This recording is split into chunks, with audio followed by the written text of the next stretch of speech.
Can you say where that was? Yeah, Madera County, Chowchilla area. You said Yes. there were 2 DUI arrests? Yes, And 2. then why the multiple names? Did he have aliases? It took a while to confirm all People who are criminals, or typically those who operate in that element, especially gang members, use multiple aliases. He had multiple Facebook pages with different names. And again, all of that is out there. It's publicly available. Was he alone during the shooting? I'm sorry? So the 2 other suspects, where were they arrested? And was Gustavo Arriaga alone during the shooting? To your first question, the other 2 were arrested south of Stanislaus County and brought here for questioning.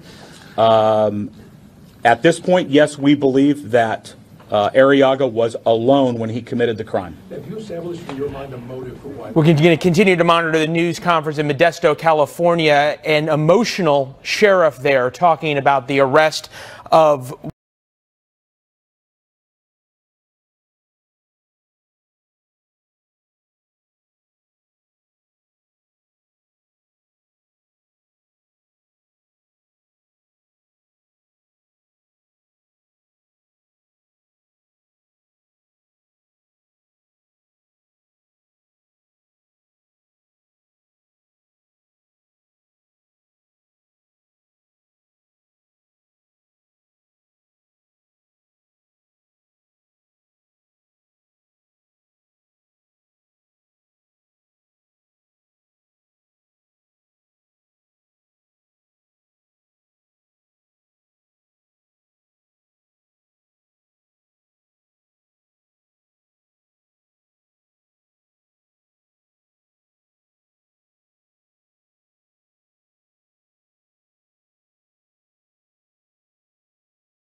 They're good. We know that they're always going to take care of us. It was an instant savings, and I should have changed a long time ago. We're the Tennies, and we're USAA members for life.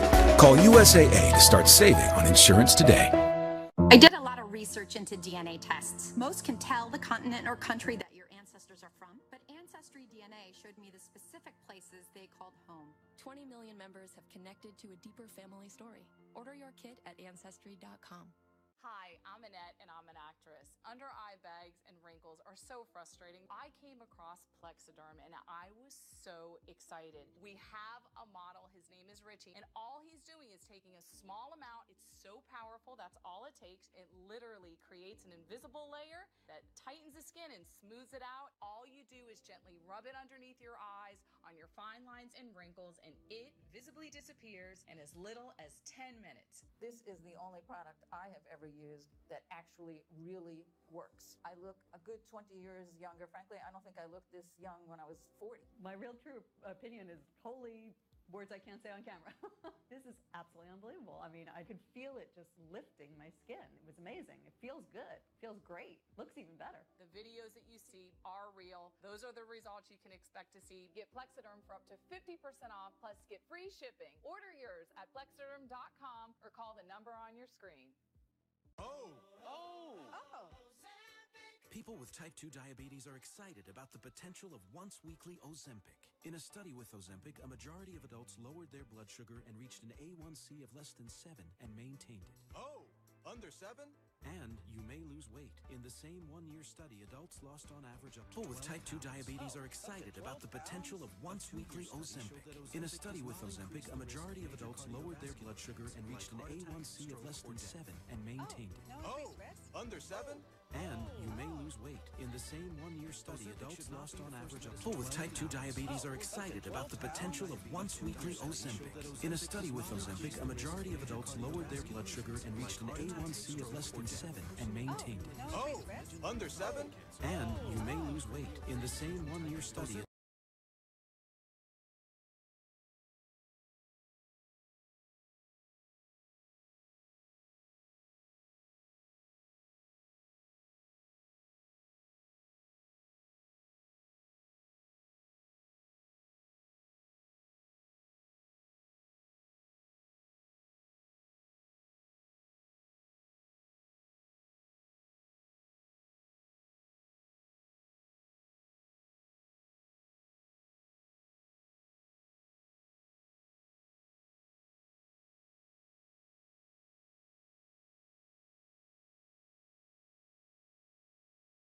threatening to entirely, his words, close the U.S. border with Mexico if Democrats don't approve funding for a border wall. That's something analysts say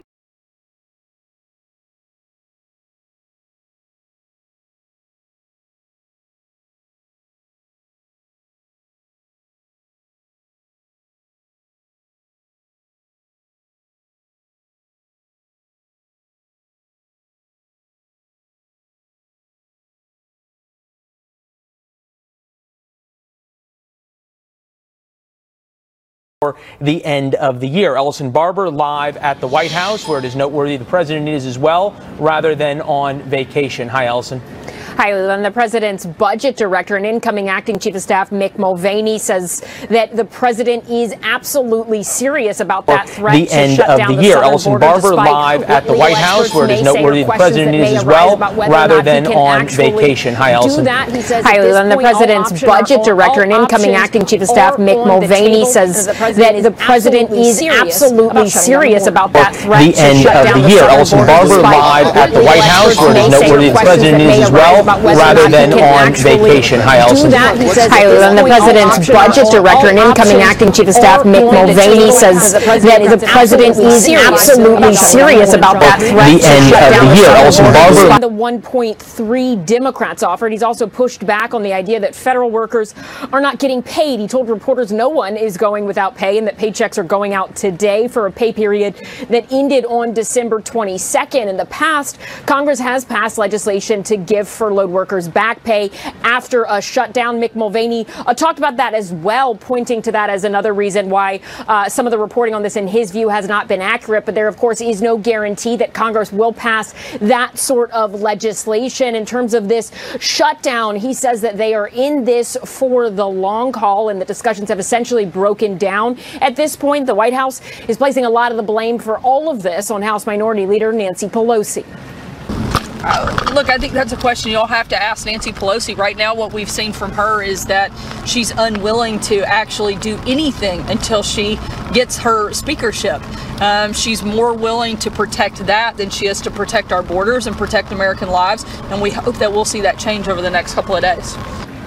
The Democrats say they have given Republicans, they have given the White House 3 options to reopen the government, and that all of it included funding for border security, but not the president's wall, which they describe as immoral, ineffective, and expensive. Leland. Ellison Barber at the White House. We head to the other end of Pennsylvania Avenue when we come back.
Welcome back. Congress is out of session until January 3rd. That's when the new Congress starts. And our senior producer for Capitol Hill says he doesn't expect any resolution to the shutdown before then. Team Fox coverage continues. Peter Ducey live up on the Hill. Peter, it's you. Appears to be a lot of tourists behind you and not a lot of members of Congress.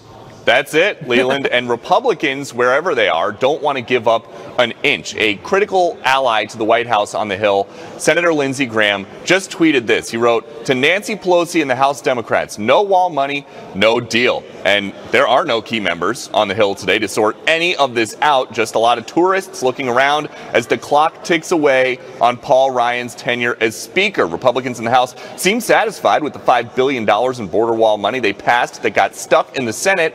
White House officials apparently halved that in a message to Democratic leaders, but were told no thanks. And those Democrats never made a counteroffer before leaving town. Now, though, one of the only Democrats we've seen this week on the Hill is taking pot shots at President Trump. I think it's an embarrassment any time the government shuts down, and this being no exception. We ought to work at it until we get to an agreement where a majority say yes. And I think we had that. The government shuts down, and this being no exception. We ought to work at it until we get to an agreement where a majority say yes. And I think we had that. The government shuts down, and this being no exception. We ought to work at it until we get to an agreement. Borders of the federal government remain open right now, Leland. All right, so run through for people who have involvement with the federal government, whether it be because they get their Social Security checks or other kind of welfare checks, other kind of benefits, who really is affected, who really is not. Very important. So people who get Social Security checks, disability checks, Medicare checks, and Medicaid checks are still going to get those checks. Unemployment benefits and food stamps still going to get sent as well. But the money has run out at 9 out of 15 cabinet-level agencies, including the State Department, the Justice Department, and the Homeland Security Department.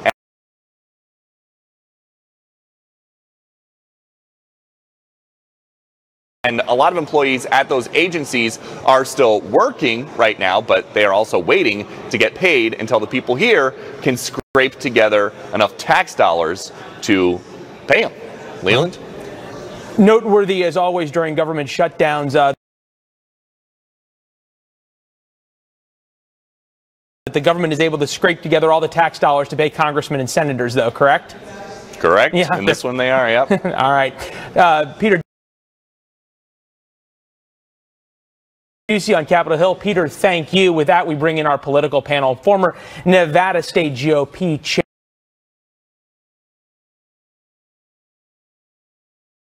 Amy Tarkanian and former Ohio State Senate Minority Leader Democrat Capri Cafaro.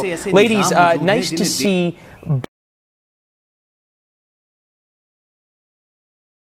भी जारी है और हर रोज इसमें नए इंकशाफात होते हैं। हमारे दिमाग लीजिए, इस दिमाग की बदौलत इंसान ने क्या-क्या कारनामे दिखाए हैं, जहानत और अक्लमंदी से लेकर बदहवासी और ज़िंदगी के ऐसे-ऐसे मुजाहिरे तक।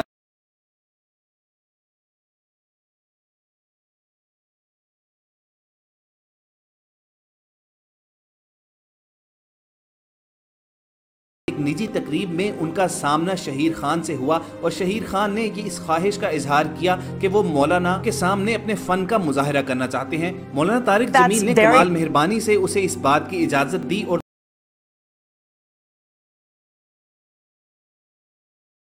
दोनों वहां मौजूद लोगों के सामने एक सोफे पर तशरीफ but there's a lot of finger pointing happening and people are trying to one up one another to try to point blame at the other.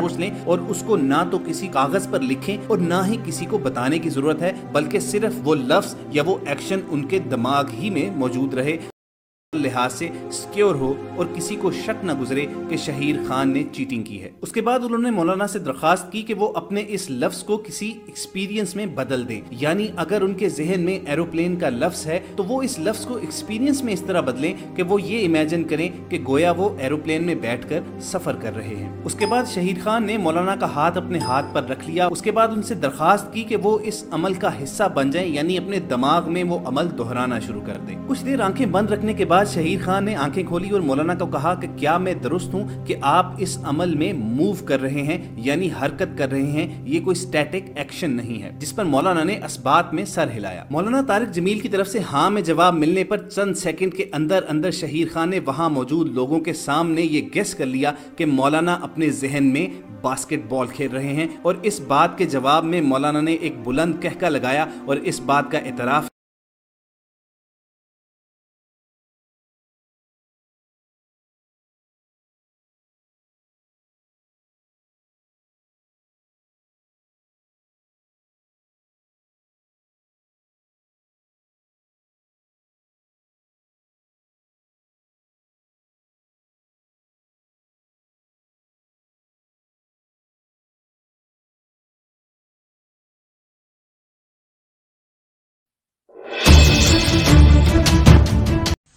अभी इस वर्ड से आपके दिमाग में, हम कभी चेक नहीं कर सकते, आपने ये लिखा नहीं है, आपने किसी को बताया नहीं, सिर्फ आपके दिमाग में। अच्छा, मैं आपसे एक और रिक्वेस्ट करूँगा कि आप इसको एक्सपीरियंस में तब्दील करें। फॉर एग्जांपल, अगर अल्फाज है लेट्स से एरोप्लेन, तो आप ऐसे इमेजिन करें कि आप एरोप्लेन के अंदर बैठे हैं, तो आप इसके साथ इस तरह का कुछ कर सकते हैं। अच्छा, आप अपने हाथ मेरे हाथ के ऊपर रखिएगा बिल्कुल फ्लैट, और सिर्फ सोचना शुरू करें कि आप इसके अंदर जो भी जिस तरह भी एक्सपीरियंस कर रहे हैं क्या कर रहे होंगे, ठीक है। अच्छा, क्या मैं सही हूँ कहने में कि आप इसमें मूव कर रहे हैं, there is some kind of movement in this? मुझे ये दिख रहा है कि आप अभी अपने जहन में आप खड़े हैं और आपके सामने ऑलमोस्ट लाइक एक टारगेट है, ऑलमोस्ट लाइक का निशाना जिसके ऊपर आप लगाना चाह रहे हैं, मगर ये कोई बंदूक का निशाना नहीं। मुझे तो लग रहा है कि आप अपने जहन में इस वक्त आप बास्केटबॉल खेल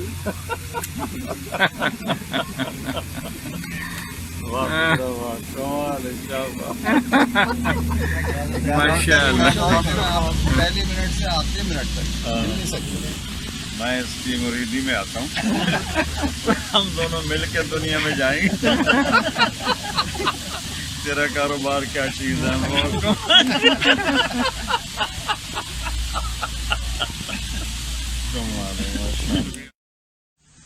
अभी इस वर्ड से आपके दिमाग में, हम कभी चेक नहीं कर सकते, आपने ये लिखा नहीं है, आपने किसी को बताया नहीं, सिर्फ आपके दिमाग में। अच्छा, मैं आपसे एक और रिक्वेस्ट करूँगा कि आप इसको एक्सपीरियंस में तब्दील करें। फॉर एग्जांपल, अगर अल्फाज है लेट्स से एरोप्लेन, तो आप ऐसे इमेजिन करें कि आप एरोप्लेन के अंदर बैठे हैं, तो आप इसके साथ इस तरह का कुछ कर सकते हैं। अच्छा, आप अपने हाथ मेरे हाथ के ऊपर रखिएगा बिल्कुल फ्लैट, और सिर्फ सोचना शुरू करें कि आप इसके अंदर जो भी जिस तरह भी एक्सपीरियंस कर रहे हैं क्या कर रहे होंगे, ठीक है। अच्छा, क्या मैं सही हूँ कहने में कि आप इसमें मूव कर रहे हैं, there is some kind of movement in this? मुझे ये दिख रहा है कि आप अभी अपने जहन में आप खड़े हैं और आपके सामने ऑलमोस्ट लाइक एक टारगेट है, ऑलमोस्ट लाइक का निशाना जिसके ऊपर आप लगाना चाह रहे हैं, मगर ये कोई बंदूक का निशाना नहीं। मुझे तो लग रहा है कि आप अपने जहन में इस वक्त आप बास्केटबॉल खेल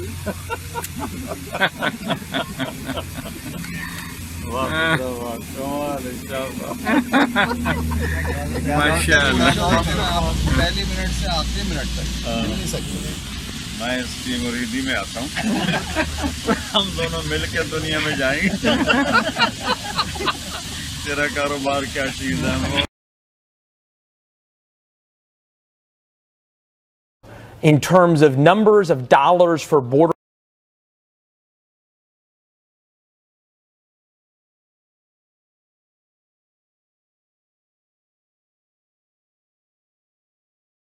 all I could think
gearing up to take on big tech companies in the new year, including a push to regulate some of the social media giants in the new Congress. Jillian Turner live in Washington with more on the options. Hi, Jillian.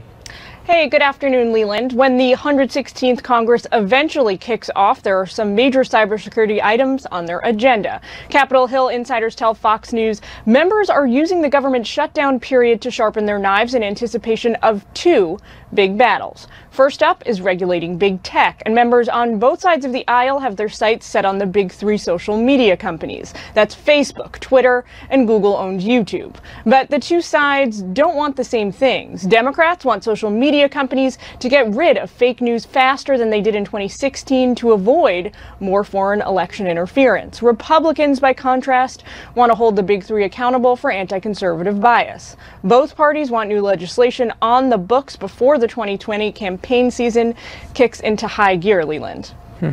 All right, so that's the issue in terms of the social media companies. What is Congress looking at in terms of cybersecurity challenges, whether it be foreign hacking, banking security, the like? So another hot button issue that most Americans probably haven't heard too much about yet is data encryption. Republicans want legislation that forces tech companies like Apple to decrypt data when national security is at stake. Right now, they're taking cues from Deputy Attorney General Rod Rosenstein. He's been keeping this issue in the spotlight. He just recently issued a fairly forceful rebuke of tech companies that refuse to decrypt their data for investigators. He said recently, companies are in the business of generating profits. I don't blame them for failing to consider law enforcement and public safety concerns, but it's important to understand that what's good for a technology company isn't necessarily good for America. Now, Democrats, however, more focused on protecting Americans' privacy rights. They worry if investigators can get access to any encrypted data they want, it'll lead to privacy abuses in the future. Senator Feinstein introduced a bill requiring warrant-compatible encryption in 2016, but it stalled after cybersecurity experts pounced. While her aides feel pessimistic about reviving the issue, other Hill staffers tell Fox News both of these issues could be legislated soon, Leland. All right, we will watch that, as will you, I know. Jillian Turner in Washington. Jillian, thank you. Well, so who's going to take that up in the new Congress? Well, there's going to be a lot of new faces. The House will swear in more than 90 new members when the next Congress convenes on January 3rd. And the person at Fox News who is supposed to keep track of all of them is our senior producer, Chad Pergram. As a kid, I used to collect these, poring over the names and faces for hours, memorizing entire rosters of the Cincinnati Reds, the New York Mets, the Baltimore Orioles. We don't have Congress cards on Capitol Hill, but perhaps we should. After every election, I cram, studying pictures and bios, trying to learn members of the freshman class. It's not easy. Everyone recognizes New York Democrat Alexandria Ocasio-Cortez. But who can pick out West Virginia Republican Carol Miller? Or if you're really good, know that Michael San Nicolas will be the new non-voting delegate to Congress from Guam, presuming you even knew there was a non-voting delegate to Congress from Guam. Granted, some freshmen are better known than others. Look familiar? That's Indiana Republican Greg Pence, brother to Vice President Mike Pence. Or how about Florida Democrat Donna Shalala? She served 8 years as President Clinton's Health and Human Services Secretary. Can anyone truly master the names and faces of the entire House? I'm not sure I know all 435 of the faces now. I know all the Democrats because I deal with them on a regular basis. But frankly, there's some Republicans get up and speak who don't speak very often on the floor, and I nudge somebody and say, "Who is that?" So, you know, it takes time. It's like being in a high school with 500 people, 430 people. You know, it takes you time to learn who they are, and you only do it really by association. New York Democrat Joe Morelli is a freshman, but has an edge when it comes to learning everyone's names. The House swore in Morelli early after he won a special election.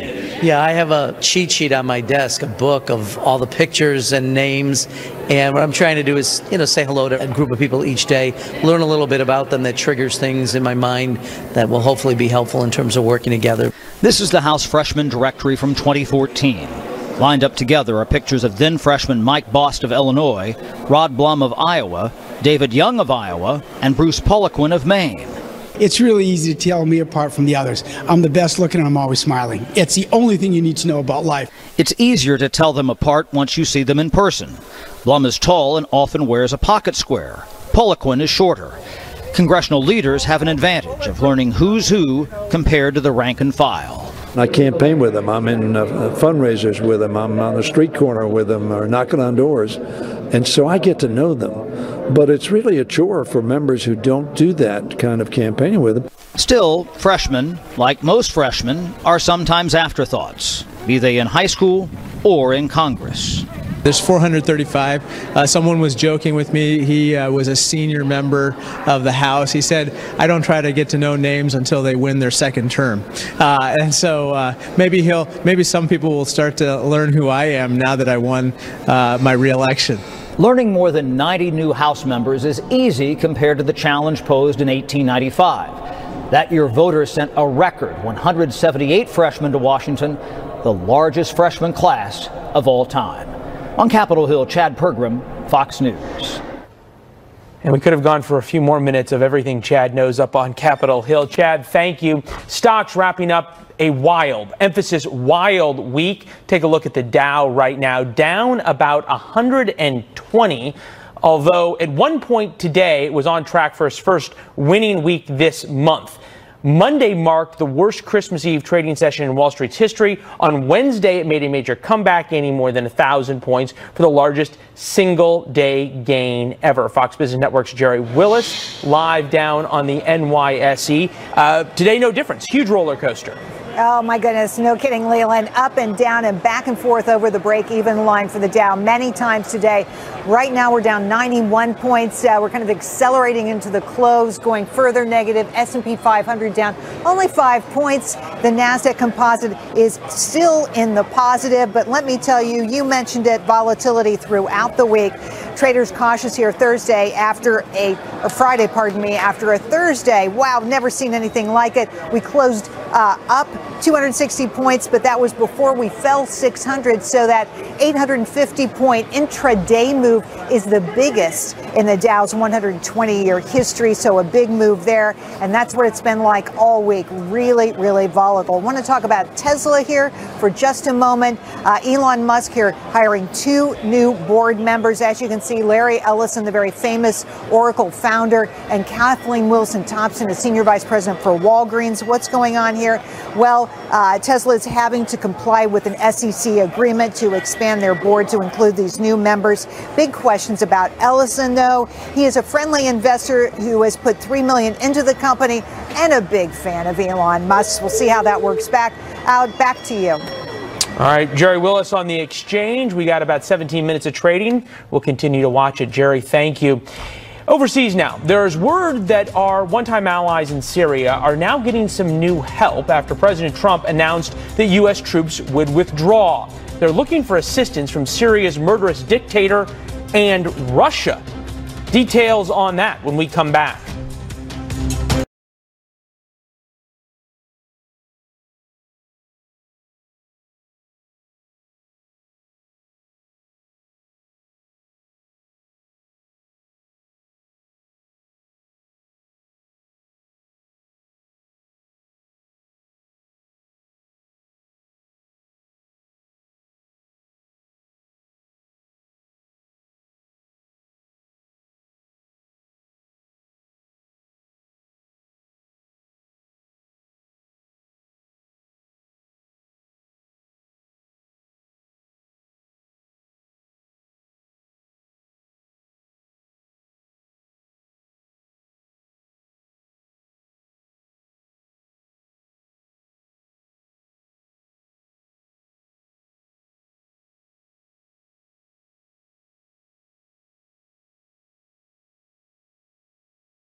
alongside U.S. troops are now turning to Russia and the brutal Syrian dictator Bashar al-Assad for help.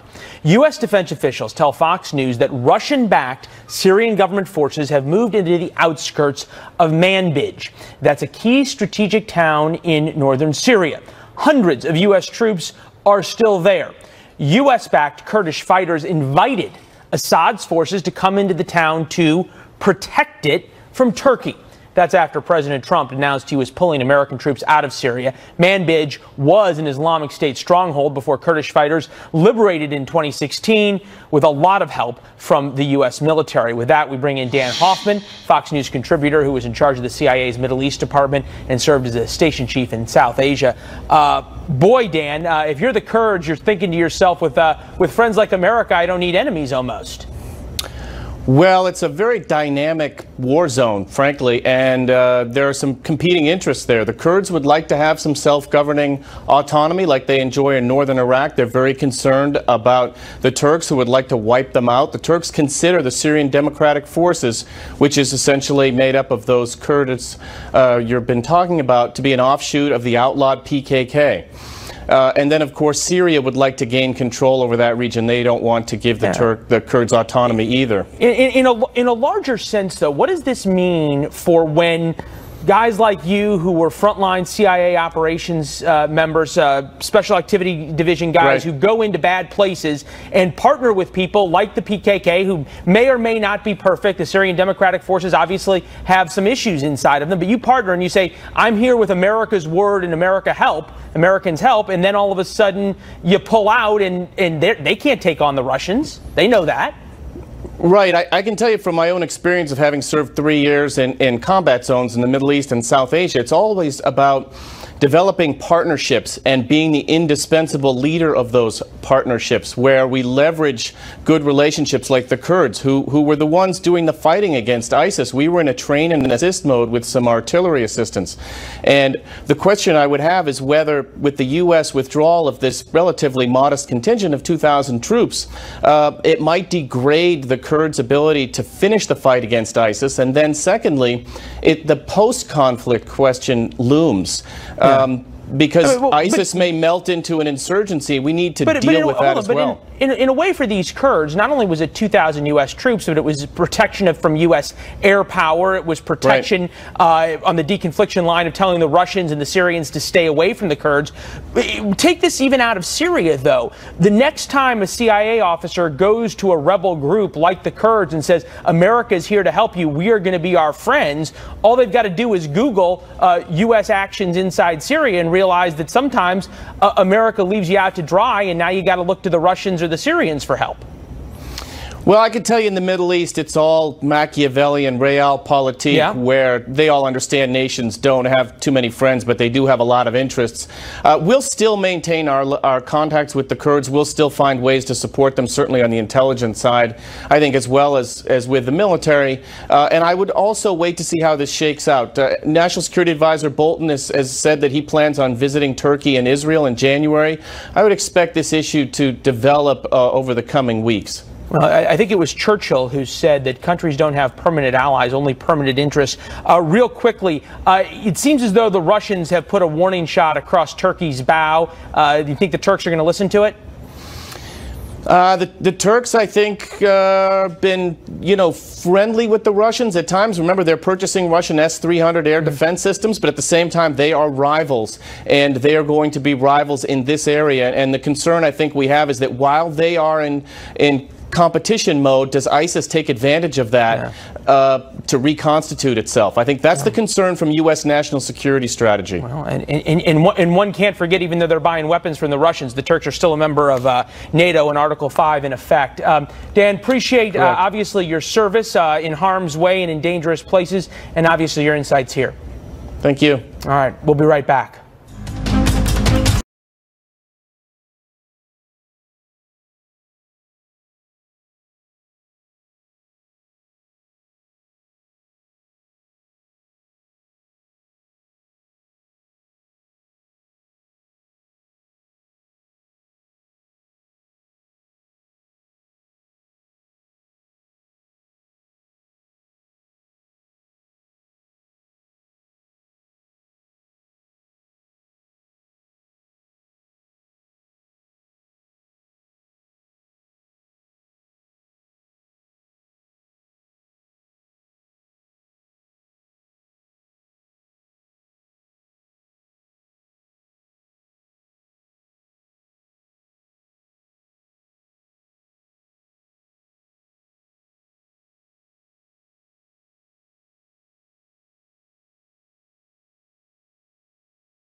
By Sears Roebuck and Company, you just have a few minutes left to make offers to buy the bankrupt retailer. If nobody comes, the company says it might have to close all of its stores. By Sears Roebuck and Company, you just have a few minutes left to make offers to buy the bankrupt retailer. If nobody comes, the company says it might have to close all of its stores. By Sears Roebuck and Company. North Michigan on Christmas Eve. Two drastic extremes, sir. Yeah, you said it. This is the suburbs. The sign is still up, but Sears, this one, as well as hundreds of others, closed. They just announced today, this day, when, as you report, we are literally minutes away from this deadline for someone to come along and probably save the company, the last chance they have to save the company. Many stores have already closed. They announced today an additional 80 stores closed regardless. There's still some people at Sears. Maybe you see a guy, I don't know if you see him, Mike, guy poking his head out the window there of the store. They just he just closed the door. They just sold off a bunch of the stuff inside, the displays and the rest. There is a bid on the table so far. It's for $4.2 billion, but it's not been officially offered. The bid has been made by Eddie Lampert, who's the guy who was the CEO of Sears, and he says he has a plan for trying to make it profitable, but he's been trying that for over a decade, and it hasn't worked, and there's no good indication it's going to work. Sir. Real quickly, in terms of that bid by Eddie Lampert, controversial at best in terms of some of his past calls. He's trying to buy his own bankrupt company. Are there other creditors who then would lose out and Lampert sort of gets a windfall in this thing? Well, there are some creditors who would want to potentially sue him because they feel that through selling off a lot of Sears' favorable real estate, this one where we are right now, this was actually a leased location. They owned it at one point, but more recently leased it. There were about 250 other choice pieces of real estate that the Sears board sold off to the real estate investment trust controlled by Eddie Lampert. And some of the creditors say that's where a lot of the money went. Now it's curious enough to note that if they accept his bid, if he in fact makes the successful bid and they accept it, they would give up the right to sue him. So this gets complicated, as things often do when we're in bankruptcy, but this, an iconic American company, may be headed for trouble just minutes away. Well, the headline back in October from our friends over at the Wall Street Journal, Eddie Lampert is unrepentant. Jeff Flock outside one of the last stores in Niles, Illinois. Jeff, thank you. The oldest man in the U.S. and the nation's oldest World War II veteran has died. Richard Overton of Austin, Texas, was 112 years old. He was born in 1906 when Theodore Roosevelt was the President of the United States. Doctors say Overton was battling pre-pneumonia. Before he died, the World War II vet said he owed his long life to faith in God and good whiskey. Overton said he smoked 12 cigars a day. The U.S. Army sent out a tweet honoring Overton, calling him not just a hero, but a legend. And we'd also like to take a moment to remember another legend. As we leave you, back to the news that was breaking at the top of this hour. Investigators have caught the man accused of killing the California Police Corporal Ron Singh. Corporal Singh, who you see here with his police dog Sam, was stopping a suspected drunk driver Wednesday when his colleagues say that driver started shooting. Today, investigators announced they had not only arrested the accused killer, but the suspect's brother and co-worker for misleading investigators. A preliminary report right now shows that 144 law enforcement officers have died this year in the line of duty. That's 15 more than last year. Some were like Corporal Singh, confronting those who would do others harm. Others were working domestic violence or burglary cases, responding to calls when shots rang out or cars crashed together. 15 died from illnesses associated with their work after the attacks of 9/11. So many of them, heroes who died putting themselves in danger's way, sacrificing themselves so that others might go home to their families. Speaking of Corporal Singh's family, we're told Sam, the police dog, is going to be retired so that they will not lose another member of that family. Sam will now go be with Corporal Singh's wife, and young son. Trish Regan's next.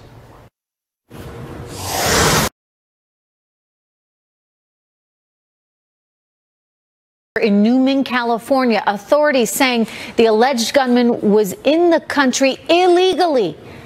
And in the last hour, we just heard Stanislaus County Sheriff Adam Christensen blame the state's sanctuary law protecting illegal immigrants for this officer's death.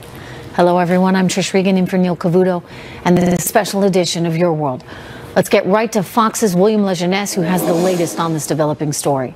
William. Well, Trish, police this morning arrested an illegal immigrant, a gang member, and two-time convicted drunk driver in the death of a young police officer, Ron Singh. Now, the sheriff of Stanislaus County confirming also the arrest of two other illegal immigrants, a brother and co-worker who tried to cover up the whereabouts of Mexican national Gustavo Perez Arriaga from Mexico. Police say Perez was trying to flee back over the border when a tactical team from Kern County or Bakersfield arrested him today. The sheriff also pouring gasoline on the already hot immigration debate when he said, I'm quoting, "We cannot ignore the fact that this could have been preventable. Based on his prior DUI and outstanding active warrants, law enforcement would have been prevented or prohibited from sharing that information with ICE." Called out the state of California for those supporting the state sanctuary bill, including the governor, that would have prevented Perez's deportation based on those priors. He was stopped Wednesday morning, and you see some photos there of Officer Singh. He came to the U.S. legally from Fiji. He was married with a 5-month-old son. He took that photo Christmas Day. Hours later, he pulled over a gray pickup truck for no plates and possible drunk driving. Moments later, Singh radioed in, "Shots fired. I'm hit." He later died on the roadside outside a convenience store where security cameras show Perez buying 12 packs of beer. Singh joined the Newman Police Department 11 years ago. He is just one of 13 officers in what the chief calls a family, not a department. Singh worked with his canine partner, Sam, in narcotics. The suspect lived in a local trailer park and worked as a farm worker. He entered Arizona illegally. We don't know the year. Now back to that sanctuary debate. Just last week, Trish, in a neighboring county, the sheriff of Tulare complained that he had to let a guy out and could not call ICE. Hours later, that man went on a crime spree and killed two. Obviously, with this situation now, with the national attention it has gotten from the president and others, this will enter the immigration debate over border security.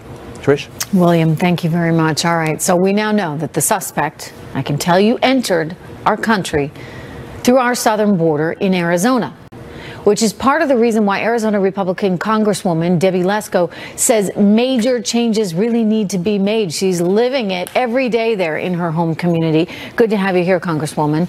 What's your reaction to all of this and to the latest comments?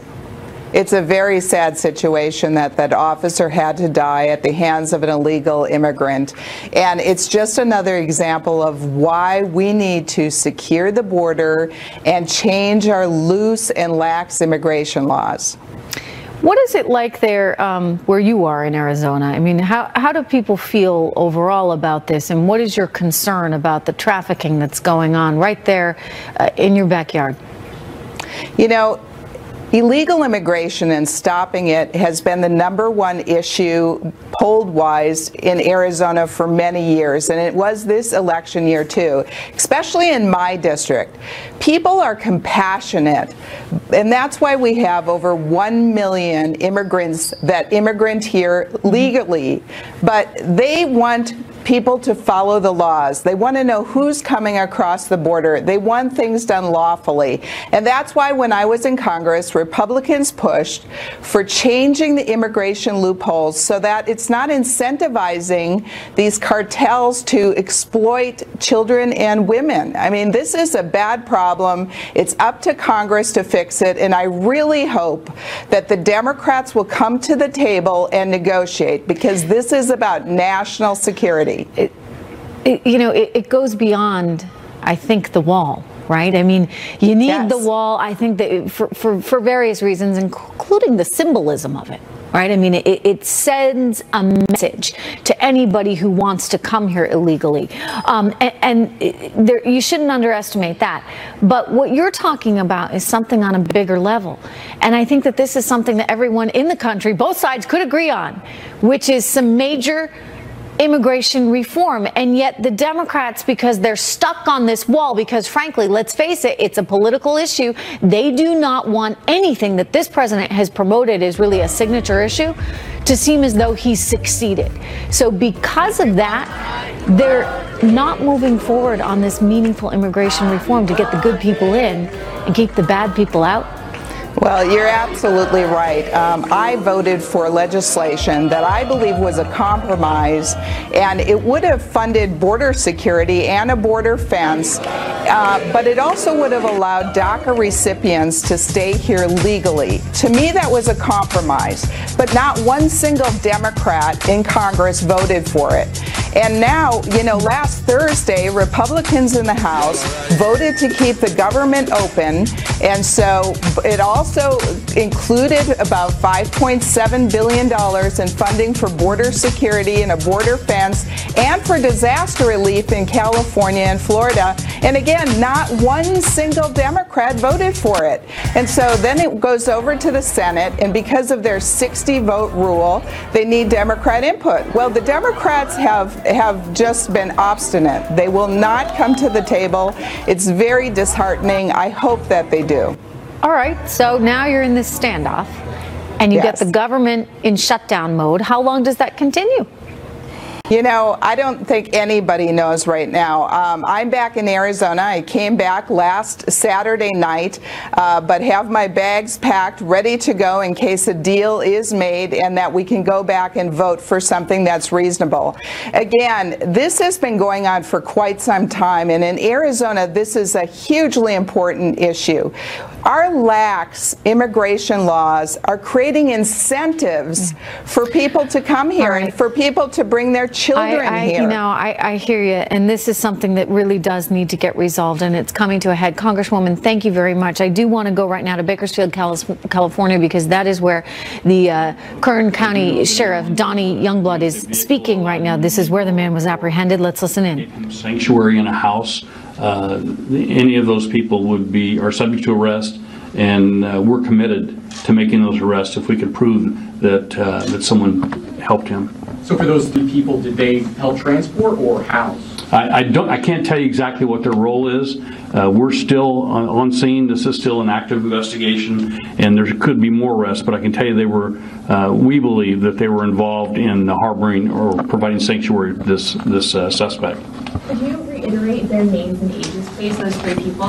If you'd like, I can have copies of this made for you before you leave. That'd probably be better. During the arrest, who was in the home?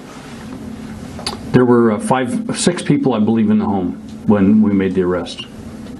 Some I believe, may be children. And some of them got arrested? Yes. A number of your units were seen going north on 99 with lights on. Has he left the county on his way north? I'm not sure. As of about 45 minutes ago or an hour ago, he was being interviewed, and he had our handcuffs, and they were going to replace him with Officer Singh's handcuffs and transport him to Stanislaus County. Any idea, Sheriff, how long he was in Kern County approximately? I think when Sheriff Christensen called me last night, they had a pretty good idea that he was in our county, but we knew for sure he was somewhere between there and here, and the information was that we believed he was headed to Mexico, and we wanted to ensure that didn't happen, because then there's a long process that occurs that's very cumbersome. What about the suspect's potential affiliation with a gang? I don't have that information, whether this is a gang-related incident or not, so I really wouldn't want to speculate that either way. Are the people in the home related to the suspect, or are they family? They're related in the sense that they know each other. I don't know about the personal relationship. Like I said, we're still early on in this investigation and completing this. This information was just handed to me just a few minutes ago, so that we could get it out to you as quickly as we could, and to be as accurate as we could. So how many people got arrested in that home? I'm sorry, in that home, the suspect and who else? We have 3 other people were arrested. But were they in the home? Who were at that home? Yes. Okay. And those are the three that you mentioned? Yes. Anybody else? You know, the last thing I will say to you is that when you use a firearm against a police officer, you can run, but you can't hide. This really proves the relationship that we have, not only in this county and with my partners that are standing behind me, but throughout the state, that we're committed to providing public safety. And when you attack someone who's doing an honorable profession, no stone goes unturned. Sorry, one more question. The arrest photo that's out there, that is the arrest photo? I have not seen the photo, so I can't answer your question. Okay. Will you guys be releasing an arrest photo? We do not release arrest photos, but I have seen a photo of them, so there is a photo out there. But you can't confirm if that is the official arrest photo? No, I cannot. Any other questions? Thank you all for coming. Okay, we were just listening there to the Kern County Police Sheriff who is answering reporters' questions regarding the arrest of that illegal immigrant who killed a police officer. He did point out that they arrested him in a home, roughly 6 people there. It was not clear, he said, whether they were family members, but they did know each other. And he did point out that there were children in that home. The man was said to be making his way back to Mexico in hopes of escaping authorities. So a continuing story, obviously. We were just speaking with the Congresswoman from Arizona who said that she is aggressively working to try and get the money for the wall. She feels strongly that she needs it there in Arizona because they're dealing with all the influx of illegal immigrants. Meanwhile, you've got politicians all over trying to deal with this. Right now, the president says he's not backing down. He needs that money. So he's going to work aggressively and keep the government shut down until he gets it. Let's go right now to Hillary Vaughn at the White House with the very latest. Hi, Trish. Well, acting White House Chief of Staff Mick Mulvaney saying that Democrats are not talking to the president. He says that the president put his last offer on the table on Saturday, but Democrats walked away. We can't understand is the folks who are from heavily Democrat areas who are around this area are home and not talking to them. We made an offer last Saturday night. They told us that they'd get back to us by the end of the week. They got back to us last night and said, we're leaving. That's it. No more discussions. So the discussions have broken down. We do expect this to go on for a while. Lawmakers were back on Capitol Hill yesterday for just 6 minutes and 36 seconds before gaveling out and going home. But House Minority Leader spokesman says they have given the White House 3 different paths to end the shutdown, and the White House is the one that didn't take it. I think it's an embarrassment any time the government shuts down, and this being no exception. We ought to work at it until we get to an agreement where a majority say yes. And I think we had that until the president, went off his meds, and who the hell knows what happened. While White House waits for Democrats to give a counteroffer, the president is raising the stakes, threatening to shut down the southern border and call off trade agreements with Mexico, tweeting, "I would consider closing the southern border a profit-making operation. We build a wall or close the southern border, bring our car industry back into the United States where it belongs," and says either we finish the wall, or we close the border. Now, the White House says the president canceled his Christmas and New Year's holiday. He's been at the White House today making calls and is at work. But most of Congress is out of the office, and some, like Nancy Pelosi, are on vacation in Hawaii today. Trish. Yeah, must be nice. All right. Thank you so much. Good to see you, Hillary. Something we haven't seen for stocks in quite a while, and that's a whole lot of green for the week, right? Did we just get news out of China that could be a green light for more buying soon? We're going to talk about all that. Plus, more than 4,000 flight delays reported today as severe weather strikes. If you're heading somewhere or you're heading home, we have what you need to know. Don't go anywhere.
All right, some good news. Positive week for stocks. We like it. The Dow, Nasdaq, S&P 500 all higher after a it was a very, wild and volatile week of trading. It's all coming with China now allowing U.S. rice imports for the very first time ever. Maybe a bit of a thaw, perhaps, in those trade tensions. Could that actually help get stocks back on track as we head into the new year? We are asking our market watchers right now for you. Melissa Armo, Alan Nuckman, and Jim LeCamp. Good to see you all. Jim, starting with you. What are you thinking? I mean, it's been really volatile and pretty scary for some people, but is it going to change come January? Because let's not forget the economic fundamentals are pretty good. Economic fundamentals are pretty good. Good to see you, Trish. Loan officer surveys at the banks say that things are going pretty smoothly there. Retail spending is on the upswing after many years of doing nothing.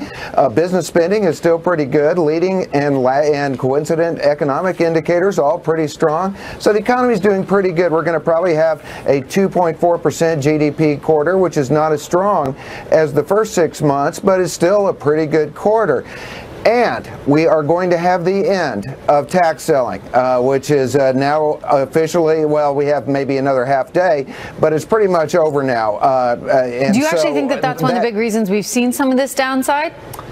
Yeah, so listen, we had all these stocks that made these big multi-year moves, whether it's Facebook, Apple, Amazon, I mean, you can name them all, that had these really big multi-year moves. People held them over 2 or 3 years, and then they finally sold them this year.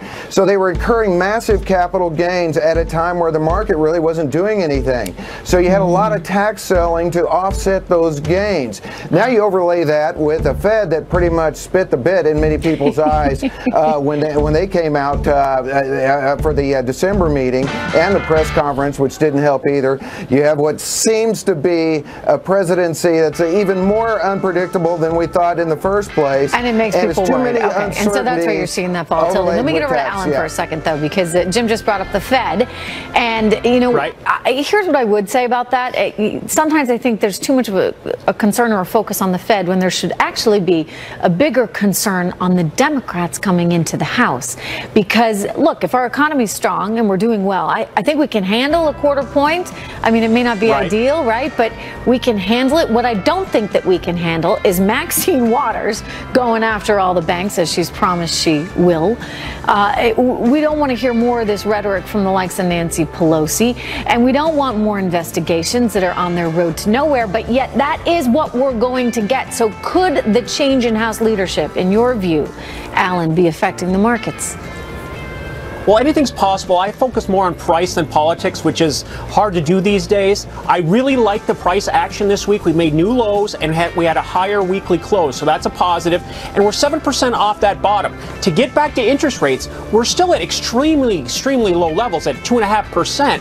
So, you know, yes, we have. So you're not that freaked out by the, you know, quarter point move here, quarter point there? No, not at all. And if you look into the future, that's what these markets on my shoulder do. There are no rate hikes until all of 2019. So I think that issue can be set aside and we can focus on what's important, earnings growth, and we're looking for about a 13% earnings growth, which would be the 5th quarter in a row of double digits earnings growth coming up here very soon. So who wants to complain about that? I mean, Melissa, this is good stuff, right? I mean, there's a lot of fundamental economic growth going on. It looks like we're going to continue to see a rise in quarterly earnings. So why is everybody freaking out? Everyone's freaking out probably because of the reasons that you mentioned, Trish. On your show last night, you talked about it. The Democrats are taking over the House in January. So are they going to get rid of the tax cuts that are in place for corporations? Is there going to be more regulation? And not only that, are they going to attempt to impeach Trump? And I think the market is scared about that. Now, I still am bullish on the market for 2019, but you've seen a lot of selling for many, many reasons. And part of it is what you had mentioned on your show last night. I definitely think that people are either taking profits or selling out of their losers because they don't know what to anticipate with 2019. Long term, I do believe the market makes brand new all-time highs again, but we're staging a late rally here. I call it a New Year's Eve rally. I thought we'd have this, but we fell off so much in the last 2 weeks that we're not going to even come back neutral before where we started and opened on the year, which was about 24,800 of the Dow. We were about 23,000 around today. We're not going to make it in a half day. The market's trying, but we're really running out of time. Well, I got gotta commend you for watching the show. Thank you so much, and for agreeing with my opinion. I do think that that's going to have an effect on things, even bigger than the Fed. Anyway, Melissa, good to see you. Thank you so much, Jim. Alan, always a pleasure. Happy New Year. Blizzards, flooding, freezing rain, you name it, it's all out there. We're going to catch you up on this crazy weather. See you here.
$700 flight delays right now. So if you're going anywhere this weekend, flying anywhere this weekend, it could be challenging.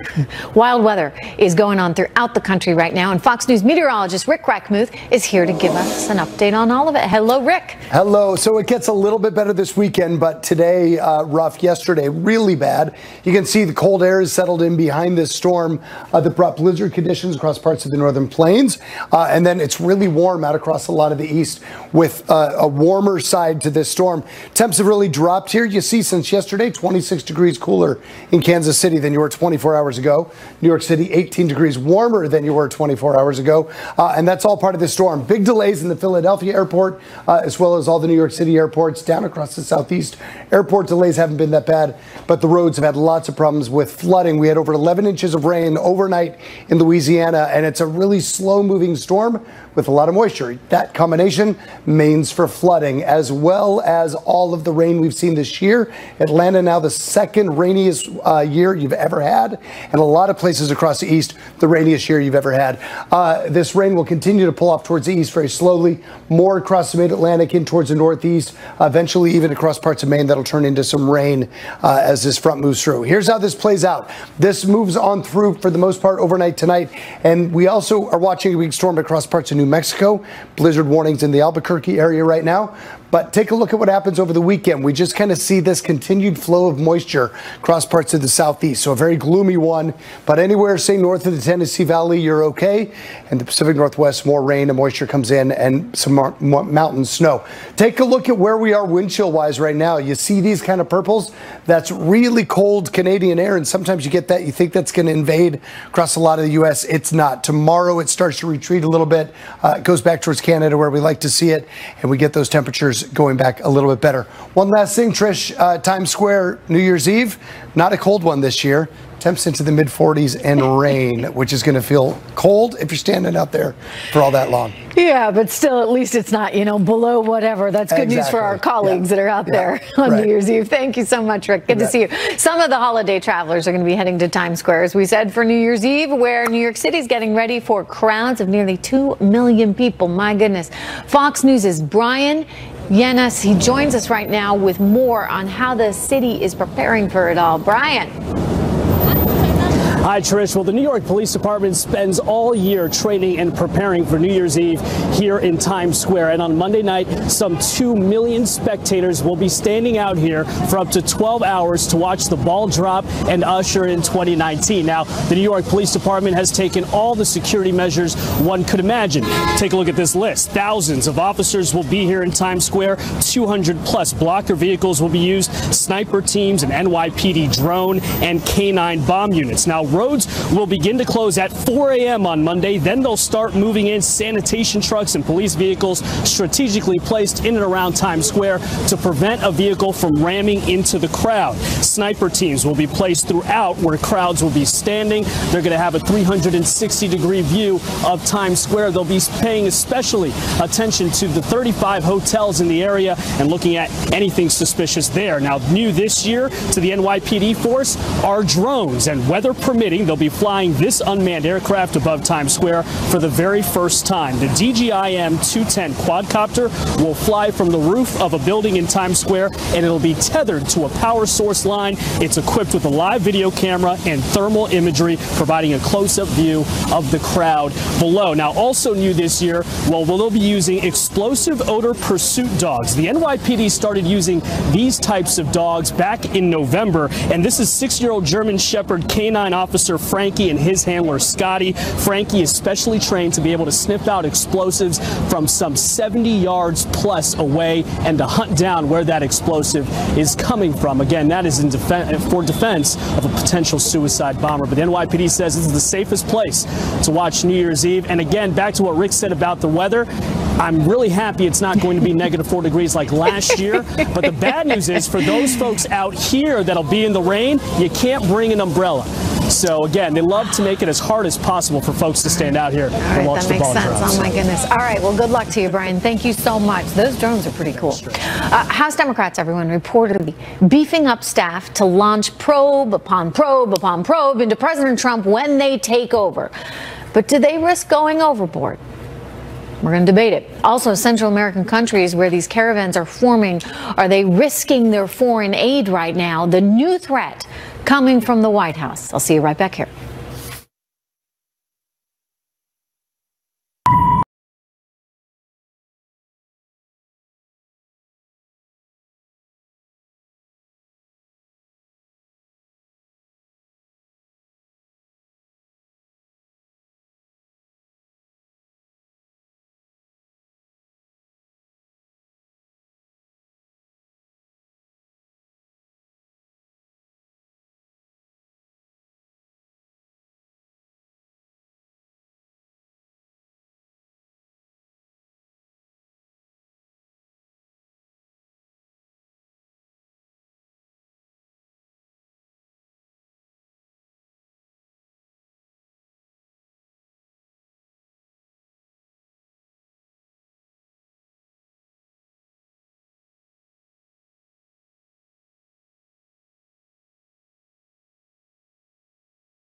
But it turns out we're still way down from the all-time highs we hit earlier this year. We're going to be back in 60 seconds. I'll see you here.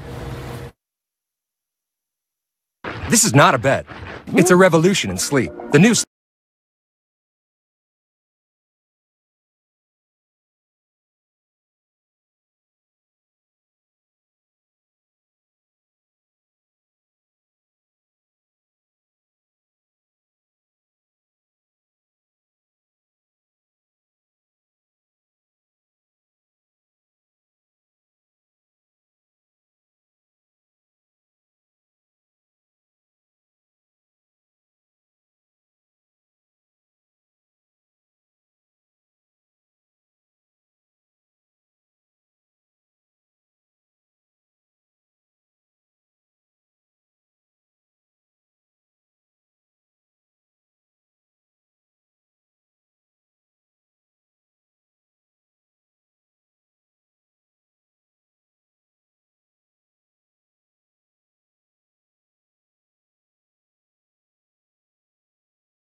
a team of lawyers for likely investigations into the Trump administration when they take over control of the House next week has hit. Well, is this what we are going to see come next year from the Dems? Trump Campaign Advisory Board member Madison Gesiotto, Democratic strategist Rochelle Ritchie, and Spectator USA contributor Kelly Jane Torrance. Good to see you all.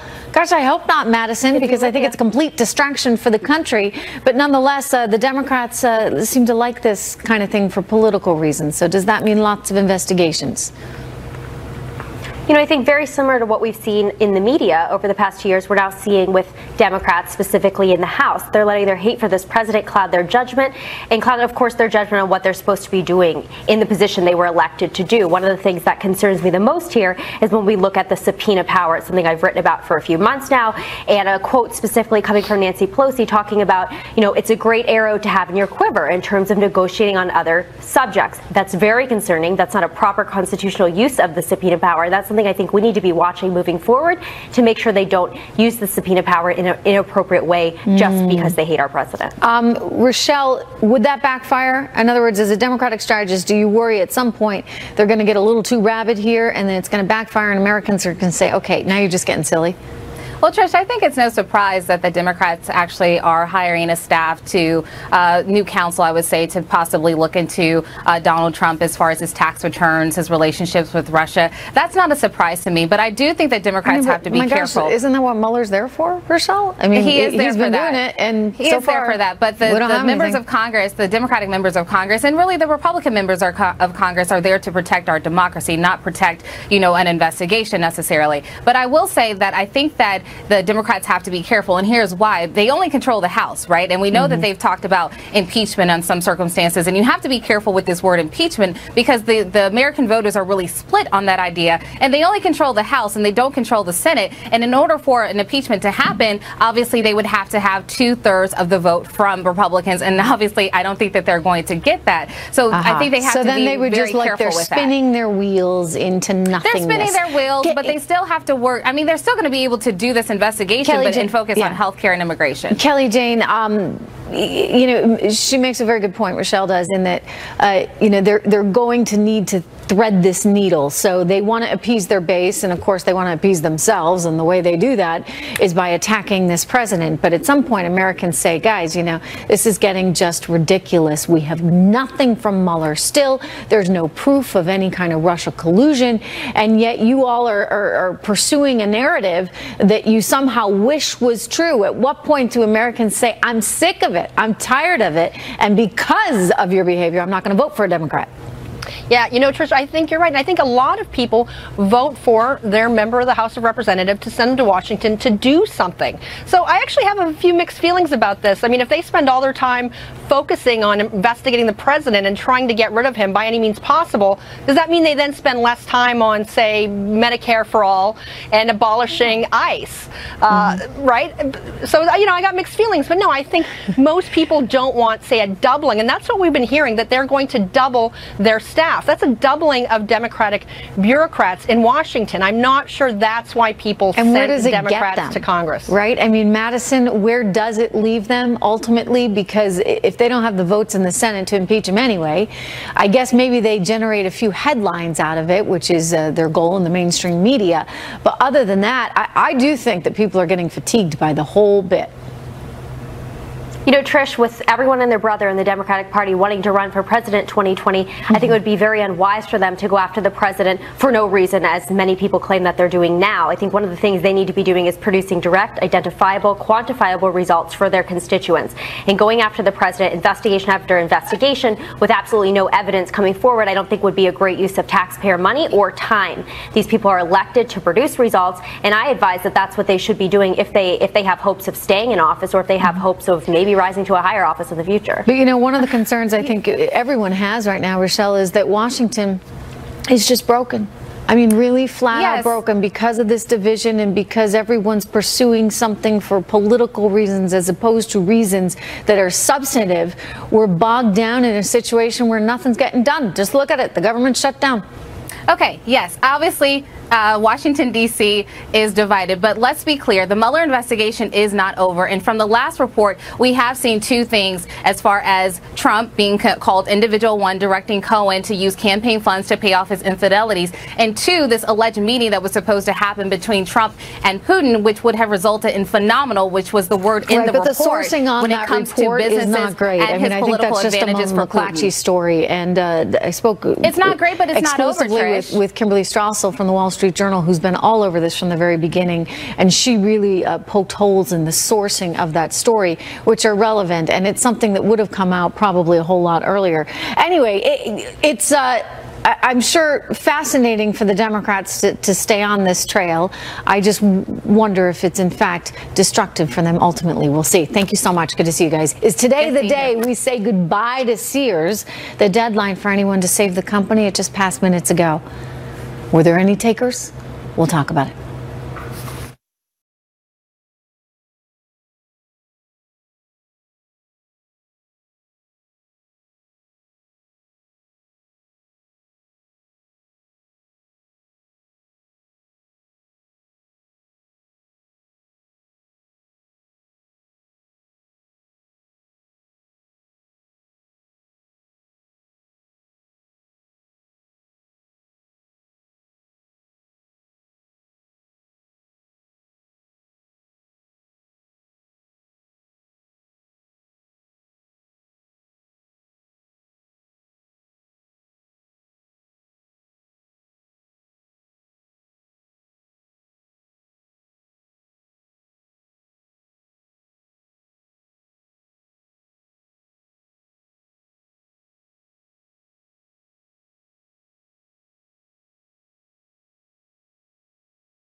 Who wanted to buy the troubled retailer out of bankruptcy had until 4 p.m. Eastern to place their bid. Were there any takers? Doesn't sound like it. Fox Business Network's Jeff Flock is in Niles, Illinois. Too bad. I mean, Sears was such a part of American history. You said it, Trish. We've been checking the SEC website, staying in touch with Sears. They have been tweeting today some sales. The Auto Center tweeted a few things, and Twitter has been blowing up. So many people commenting about Sears. The deadline, though, passing. This is a Sears store that has closed. Perhaps you see the orange sign in the window there. Store closed. Before today is over, it may be that all of the Sears stores, hundreds have already been closed. It may be that all of them are closed. There was the potential of a bid by Eddie Lampert, fellow who was the CEO of Sears, who tried to save the company. Some people quite critical of his tenure.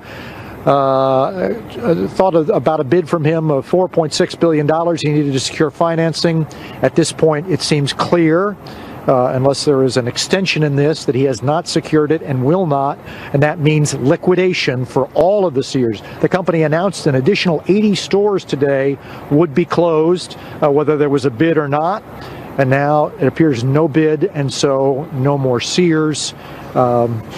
What can I tell you? The Amazon of its day, replaced by the Amazon of today, and Sears no more. Sign still up on this one, but that may be liquidated soon as well. Trish. All right. Thank you very much, Jeff Flock. Meanwhile, President Donald Trump renewing a threat to Honduras, to Guatemala, and to El Salvador. You don't stop those caravans, we'll stop sending the cash. Will this work? We're on it. I'm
cut off all aid to Honduras, Guatemala, and El Salvador over lack of help dealing with illegal immigration, tweeting out, and I quote, "Honduras, Guatemala, and El Salvador are doing nothing for the United States but taking our money." Word is that a new caravan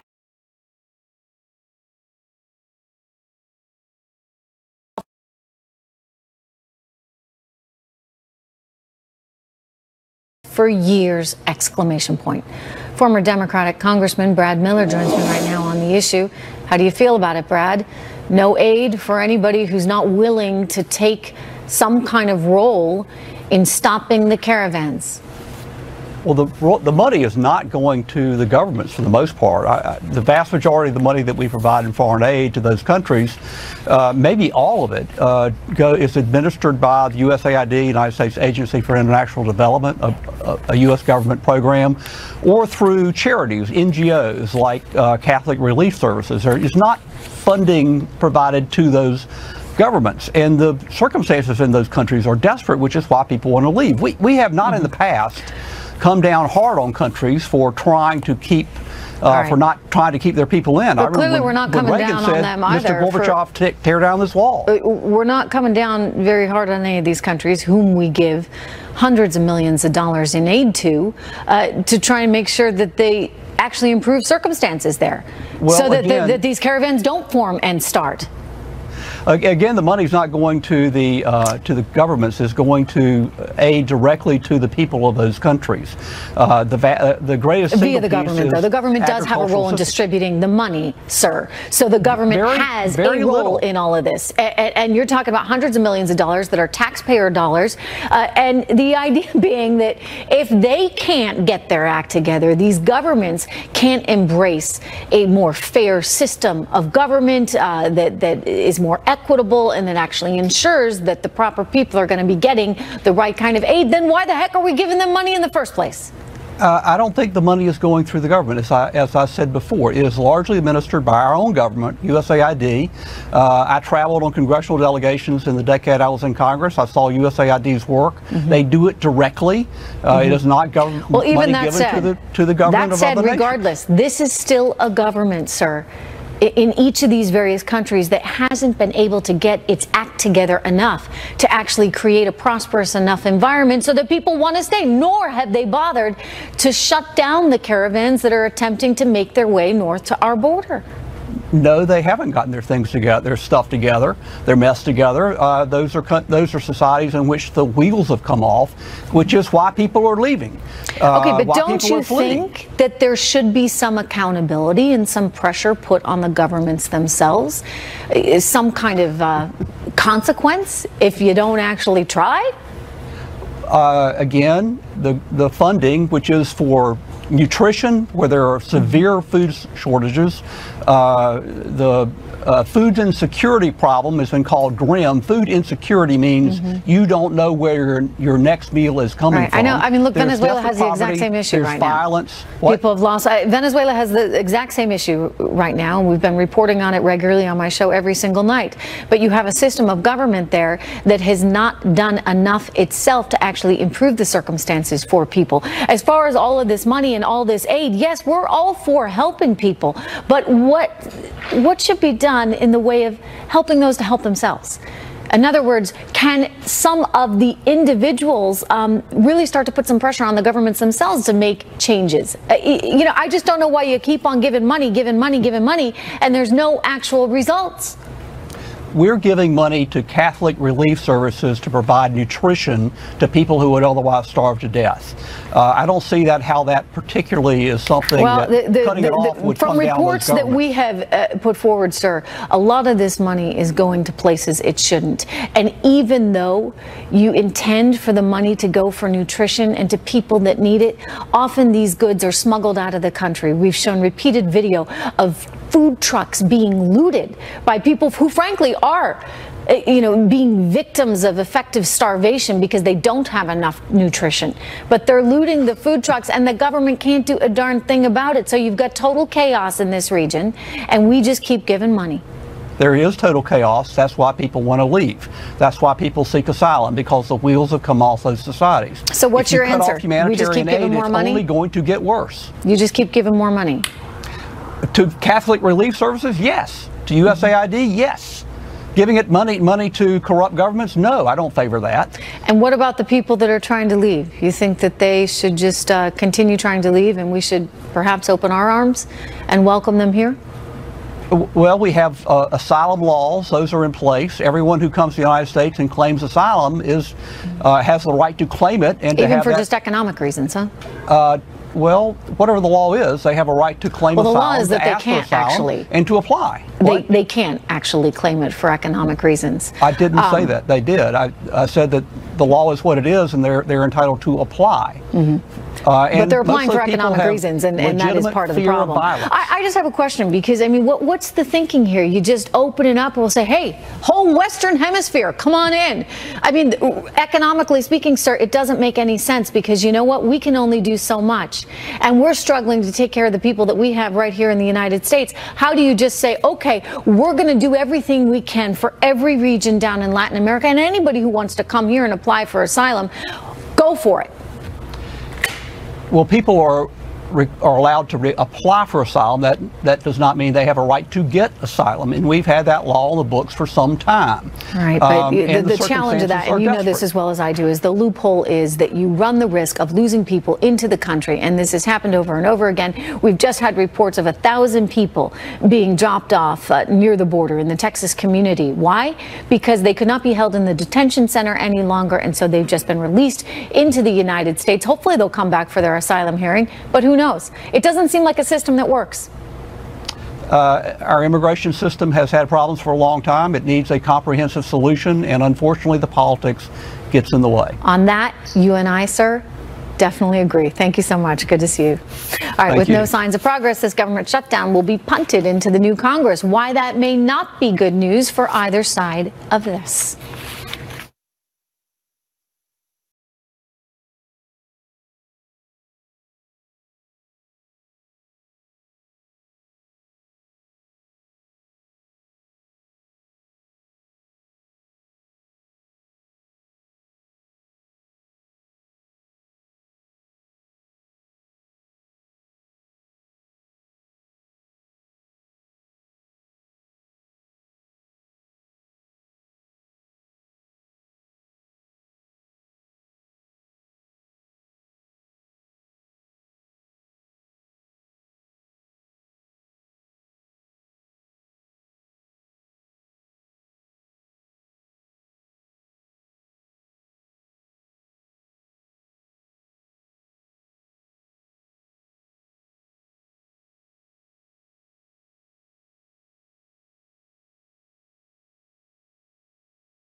Sarah Huckabee Sanders hinting that the president's being flexible on a dollar amount for the wall. So what's that mean? Meanwhile, the partial shutdown is about to go into its second week. Let's go to Peter Doocy on Capitol Hill with the very latest. Maybe some room for negotiation. Hey, Peter.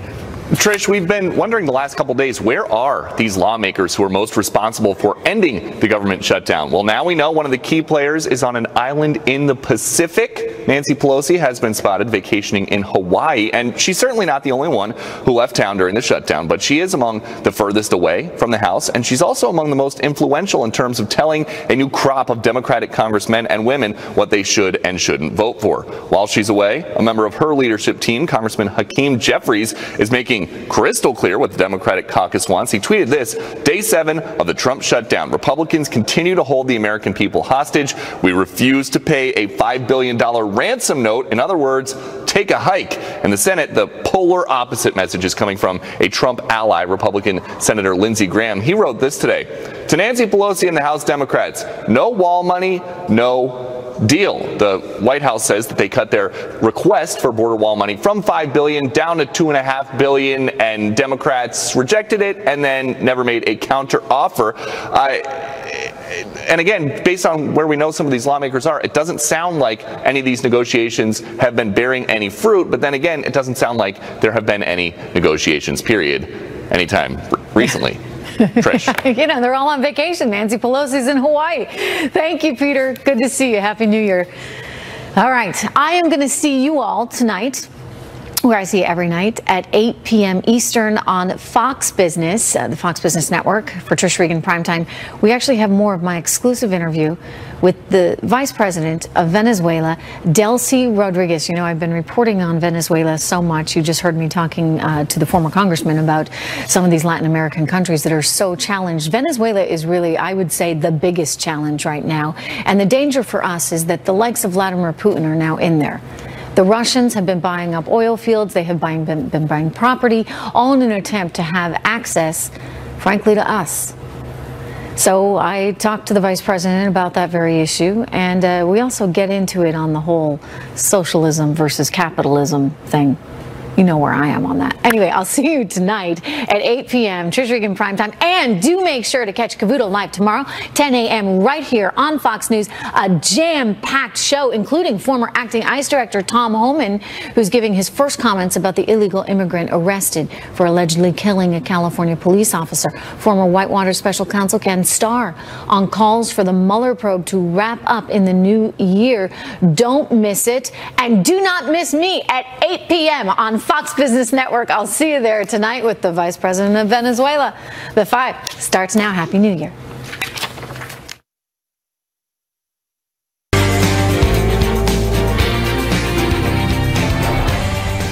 Hello, everyone. I'm Kennedy, along with Jedediah Bila, Marie Harf, Lawrence Jones, and Greg Gutfeld. It is 5 o'clock in New York City, and this is The 5.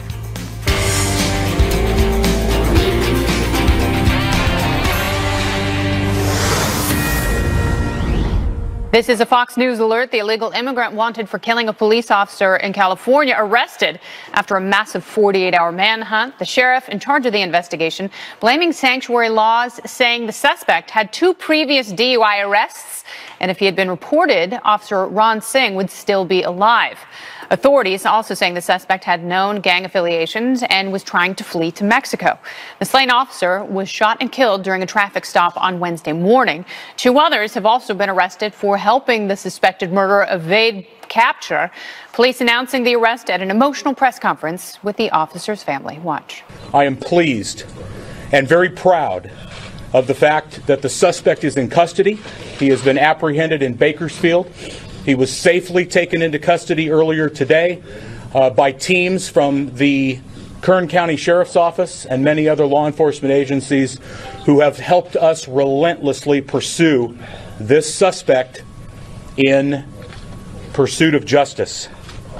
Gustavo Perez Arriaga, 33 years old, again, was arrested earlier today during the execution of a search warrant. He was found at a residence in the Bakersfield, Kern County area, and we'll get into the specifics of that. First, I want to introduce Officer Ron Singh's brother, Reggie. He'd like to share a few words with all of you. Please bear with me. This is not easy for me. Ronil Singh was my older brother. Yes, he's not coming back. But there's a lot of people out there that misses him. And a lot of law enforcement people that I don't know that work days and nights to make this happen. I'd like to thank you from the bottom of my heart to make this happen. I wish I could thank all the law enforcement agencies, Homeland Security in San Francisco, everyone, Bakersfield team. I was waiting for this to happen. I'd like to thank you, working day and night to make this happen. Thank you. Absolutely devastating. So, Greg, what does this do to our conversation right now about immigration and the border wall? Well, I mean, first of all, it is obviously tragic, but it's also infuriating. It's infuriating because it was wholly preventable. If you stick to the facts, it's an illegal who entered the country illegally, obviously illegal. He was part of a notorious street gang. He had a couple of arrests, and he murdered a police officer on Christmas Day. Now, you could posit the notion that illegal immigrants are less violent than the legal population or the people born here. That's fine. But, you know, more Americans die from heart disease than from cancer. That doesn't mean you don't fight cancer, okay? So that argument goes away. The fact is, if you had prevented his illegal immigration, you would have a police officer, a good man who is still alive. Second part, and that leads to the media will accuse people like us of using a tragedy in order to impact political discourse. Well, where did we learn that from, right? After every natural disaster, it's linked to climate change. After every mass shooting, it's linked to lack of gun control. When the child of an illegal immigrant attempts to cross the country and ends up in the hospital, that's because we're a cold, heartless country who didn't treat these people correctly. So we've learned this, and it makes me think that perhaps we should be using these tragedies. What else can we do? Is if we see that this is wholly preventable, then what's really infuriating, it happened while we're having this discussion. We've been having this rolling discussion for 2 years about this, and it happened. If only someone had listened to it before, he would be alive. So that's it's something that just people go, oh, you're using this for politics. No, this is actually evidence that something has to be done. Marie? I think what we've seen this week with this case, with one of the cases Greg mentioned of one of the children who had died in custody, Kate Steinle in San Francisco, just the countless stories of people who go to great physical dangers to come to this country, is that the lack of an immigration policy that works in this country is incredibly tragic and heartbreaking. And it has tragic consequences that ripple in so many different ways. Okay, and let me ask you one specific question. What do you say to the people who argue that sanctuary cities oftentimes protect people just like this? Not hardworking immigrants who are doing whatever they can to get a foothold in this country and make lives better for themselves and for their families. But for people like this who have prior arrests, who shouldn't have been in the country, especially after putting other people's lives at risk with DUI arrests, and they essentially are shielded. Here's what I would say. We need to take a look at everything and try and figure out what some solutions would be. Is a border wall actually something that would be a solution? There are Republicans like Will Hurd from Texas, a congressman, who actually says it wouldn't be a good solution. There are smart people who do not believe this is the right solution. Is cracking down on sanctuary cities something that would have an evidence-based, demonstrable impact? I don't know the answer. I'm not an expert. But what's so frustrating about this shutdown is we are obsessed with this one thing, the wall. Can we get DACA for the wall, which I actually think, or some wall funding, which I think would be a good trade-off. But the broader picture here is the wall the right thing? What role do sanctuary cities play? What should we do with DACA? What about visa overstays, which is a huge problem? These big issues are not being tackled right now. And that is what is really tragic in all of this. We get bogged down in the day-to-day. Both sides go to equal extreme opposites, and nobody is willing to come to the middle. But I think part of the reason why is because I believe a lot of Democrats are being disingenuous when it comes to the wall. We have reached the point of two things. We know that Mexico is not going to pay for the wall, and that we're not going to have a wall over the entire border. That's not going to happen. Both sides know that's not going to happen. We know that the president is going to get some type of border security. And we're going to talk about border security in just a little bit. But, let's talk about this officer, because this is tragic. And, this happens at Christmas time. And it's every law enforcement family in the country feels that pain, because that's your biggest fear, is that the person that you love who wears the uniform to keep other people safe is not going to come home. His family is devastated. His department is devastated. Are we having the right kind of conversation about this? I think that's a great point, too, when you look, he has a 5-month-old. And just watching the video of the people who work with him, the officers, I think a lot of times people forget that these law enforcement officials, they are really a family, and they go out there every single day and they risk their lives for us. And when you see their reaction, there is a component of this that is preventable. There is no way that you could watch this and somehow step back and defend sanctuary cities. I mean, that is a part of the conversation that should not be happening. There are good people on both sides of the debate about immigration. You want to talk about comprehensive reform. You even want to talk about the wall. You make good points. Some people feel maybe the wall isn't the best route, or maybe the wall isn't the only route. It has to be coupled with other things. But you're going to watch this and somehow defend a sanctuary city that defies federal law, and mayors like the mayor of Oakland, who comes out and lambasts ICE and says to its residents, you know what, I'm going to give you a warning to protect you from ICE. Border Patrol agents have been vilified. ICE has been vilified. And there are people in this country who are a known risk, who have a known record, and they are being allowed to exist here. And you have to prevent these people from being able to get here and from not being held accountable for what they're doing. I think, part of what Marie is saying is that you do need a better system. Right. And the government has failed us utterly in terms of immigration, because people like that should not be in the country. People like that who want to hurt people and so easily take someone's life, because this guy knows that if he was arrested, he would have been deported. It would have been his third DUI arrest, and he's got a gang-affiliated tattoo on his arm. And here's the deal.